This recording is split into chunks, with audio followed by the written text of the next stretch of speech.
வணக்கம் மக்களே, எல்லாரும் எப்படி இருக்கீங்க? நல்லா இருக்கீங்களா? இன்னைக்கு நான் பேச வந்திருக்க டாபிக் ரீல் ஆட்சியா இல்லை ரியல் ஆட்சியா?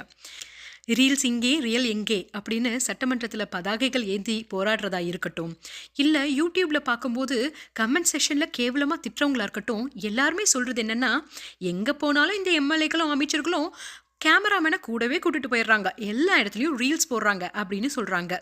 ரீல்ஸ் ஆட்சின்னு குறை சொல்கிறவங்களையும் அந்த ரீல்ஸ்னால ஏற்பட்ட மாற்றங்களையும் இப்போ கொஞ்சம் பார்த்துடலாமா? இன்ஸ்டாகிராம்ல ரீல்ஸ் ஆட்சியா இல்லாம ரியல் ஆட்சியா நடத்துங்க. 50 வருஷத்துக்கு மேலான மலை கிராமத்துடைய கனவு இது. பஸ் வேணும் அப்படிங்கிற கனவை சிஎம் விஜய் நிறைவேற்றியிருக்காரு. இப்ப ஊருக்குள்ள பஸ் வந்துச்சு, ஸ்டாப்ல அதிகப்படியான பஸ் நிப்பாட்டுறதுக்கு ஏற்பாடு பண்ணி கொடுத்துருக்காங்க. ரொம்ப தேங்க்யூ மேம். மேம் இவ்வளோ இமீடியட்டா ஆக்ஷன் எடுப்பாங்க நாங்கள் எதிர்பார்க்கல. மாவட்டத்தில் கோயம்பேட்டிலேருந்து பேசுகிறோம். இங்கே இருக்கிற பாலம் 15 வருஷமா இன்னும் திறக்காம இருக்குது. 2 ஆட்சி 2 ஆட்சியிலையும் முடியல. நீங்க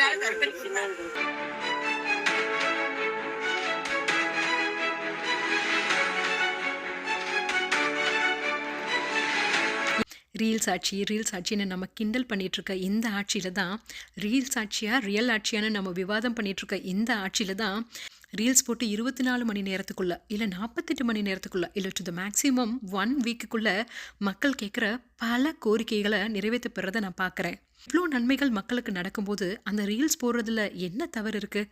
இதுக்கு மக்கள் தான் பதில் சொல்லணும்.